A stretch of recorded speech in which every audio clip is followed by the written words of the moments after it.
Oke, halo, assalamualaikum. Kembali lagi di video saya. Hari ini saya sedang ada di teras rumah. Ini adalah kendaraan dinas baru saya, Canyon Aerox CF-SL 8. Nah, mungkin buat teman-teman yang menyukai trek sepedaan yang datar atau nggak terlalu suka nanjak-nanjak, si Canyon Aerox ini bisa jadi salah satu pilihan yang sangat menarik. Di antara sepeda-sepeda aero lainnya, dulu banget waktu masih booming sepeda dan sulit sekali didapatkan sepeda aero yang bagus, mungkin orang lebih banyak mempertimbangkan propel. Saya juga pernah pakai propel 2 kali, yang rim brake pernah sekali, lalu yang disc brake juga pernah sekali. Dan menurut saya, propel tidak bisa mewakili kebutuhan saya soal sebuah sepeda aero, yang mana ya oke lah, sepeda aero memang pasti berat karena dia batang frame-nya lebih besar dan seterusnya, bentuknya lebih gepeng dan seterusnya, sehingga mungkin bobotnya memang lebih berat daripada sepeda climbing. Itu bisa dipahami karena untuk bisa datar stabil, kita juga selain butuh frame yang memang aerodynamic, kita juga butuh bobot yang pas banget buat melaju tanpa kena angin samping yang terlalu mempengaruhi speed kita nanti. Tapi si propel menurut saya masih terlalu berat ya.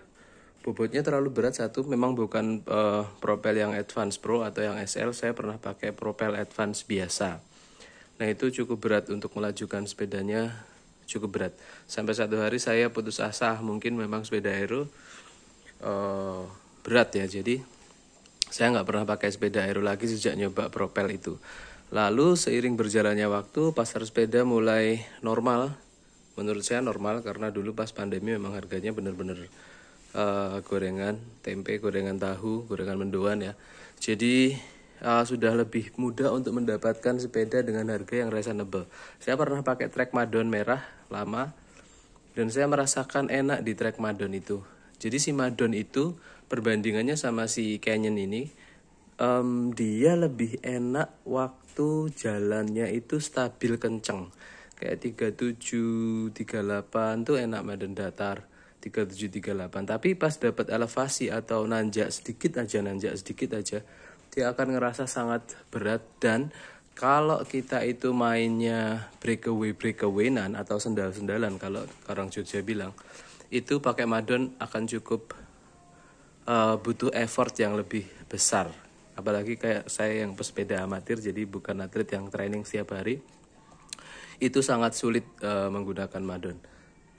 Sampai akhirnya saya putus asa pas gara-gara diajak teman-teman bareng-bareng sepedaan lewat Jalan Wates, naik ke kiri, masuk ke daerah Kandang Ingkung kalau teman-teman yang di Jogja tahu.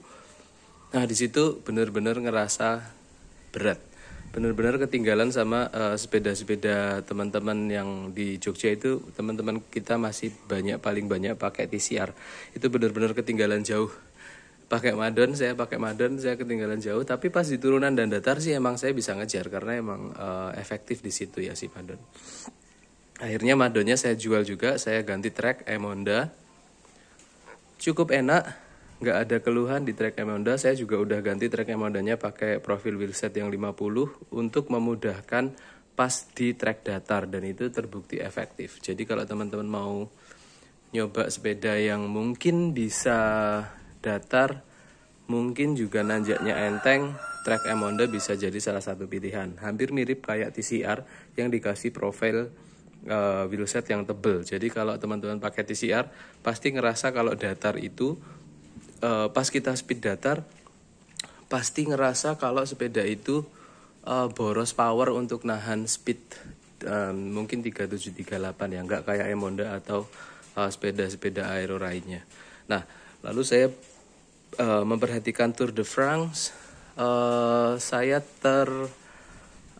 terhipnotis ya, atau saya sangat suka dengan Jasper Philipsen yang pakai Canyon. Dia memenangi 4 dari 21 stage di Tour de France pakai Canyon. Salah satunya yang paling fenomenal adalah pas dia menang di trek datar yang bukan time trial ya. Time trialnya emang dimenangi sama si Jonas Vingegaard pakai Cervelo P Series yang memang buat sepeda time trial. Tapi buat sepeda harian, artinya buat trek datar yang bukan time trial, Canyon itu memenangi stage itu. Jasper Philipsen juga menang di beberapa stage yang notabene dia nggak flat banget, agak rolling-rolling. Dan dari situ saya mulai penasaran, akhirnya saya rakitlah si Canyon Aero CFSL ini.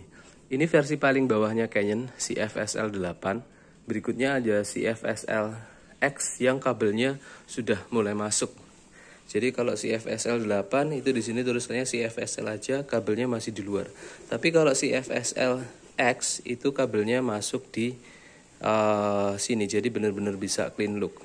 Ini sih sebenarnya bisa dibikin clean look sama warung sepeda bisa. Cuma karena saya masih pakai mechanical group set, jadi saya mengubur keinginan untuk bikin ini jadi clean look karena nanti harus ngelubang di sebelah sini. Kalau pakai spacer yang kita buat custom di warung sepeda, itu bentuknya nggak cocok sama handlebar ini. Nah, kita masih mencari solusi untuk itu. Tapi sih itu sebatas penampilan aja.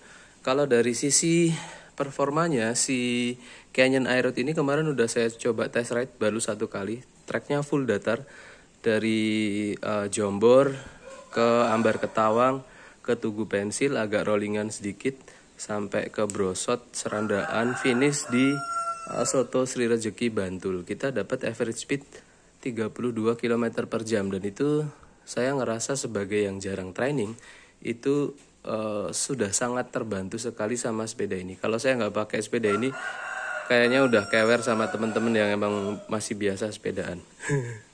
Jadi sepeda ini menyelamatkan saya kemarin. Saya test ride pakai wheelsetnya Reserve bawaannya Cervelo Caledonia dengan hub DT Swiss 370 straight pull. Nah, yang saya pasang sekarang, karena kemarin saya masih ngerasa agak diganduli sama hub itu, nggak diganduli sih, tapi masih cukup berat ya wheelset itu. Hari ini saya pasang di wheelset di sepeda Canyon ini DT Swiss yang hubnya 240. Profilnya 50. Kalau yang kemarin yang Reserve saya pakai profil yang 40 belakangnya 44, depannya 40. Jadi cukup tipis, ini lebih tebal lagi 50 mm.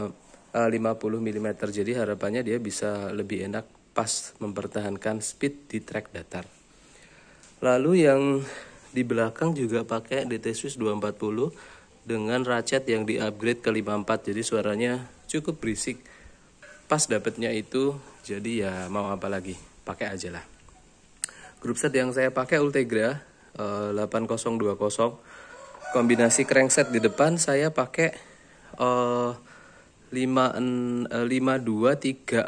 Jadi enggak 5236, tapi yang kecilnya saya ganti ke 34 supaya dia memudahkan pas saya harus ketemu tanjakan yang cukup ekstrim. Di Jogja banyak tanjakan ekstrim lur.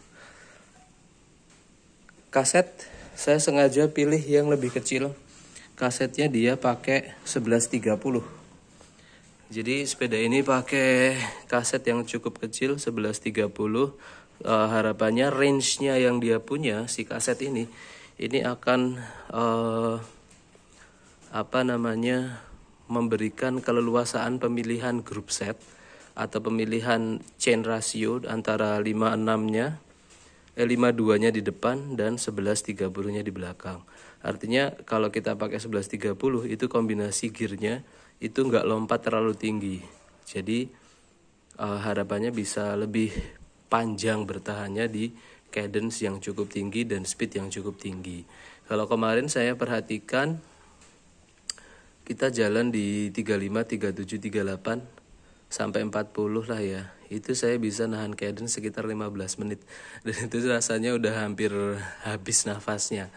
Nah, saya mencoba menggunakan sprocket yang lebih kecil. Karena sprocket yang saya pakai kemarin adalah 1134. Jadi lompatannya agak banyak. Kadang kalau kita udah terlalu capek itu, powernya udah kecil juga, udah hampir habis tenaganya. Rasio yang kita punya di 1130 ini bisa memperpanjang nafas kita. Nah, nanti kita akan coba buktikan di sesi test ride yang berikutnya. Saya lagi nunggu teman-teman buat ngajak ke flat ke Glagah atau ke mana. Kalau ke Solo, Kartosuro atau Klaten itu terlalu banyak lampu merah. Ke Borobudur juga banyak lampu merah dan ada gradien yang cukup di jalan dari Sleman ke Muntilannya. Jadi nggak bisa buat ngetes performa ini secara pure. Tapi nanti bisa kita coba lah ya. Lalu saddle yang saya pakai Prologo Dimension T-Rock. Lebarnya ini 143, panjangnya 240 mm atau 24 cm. Lebar handlebarnya saya suka banget dari si Canyon Aeroad ini. Dia panjangnya 9 cm, lebarnya 39 cm. Jadi kalau pakai 38 itu saya ngerasa kekecilan, terlalu sempit.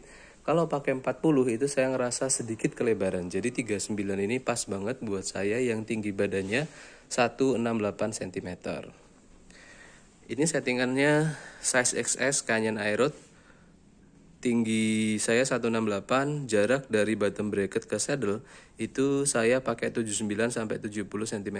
Ini saya setting 70 cm supaya bisa lebih enak pas harus nge-push dan ngejar speed yang diinginkan.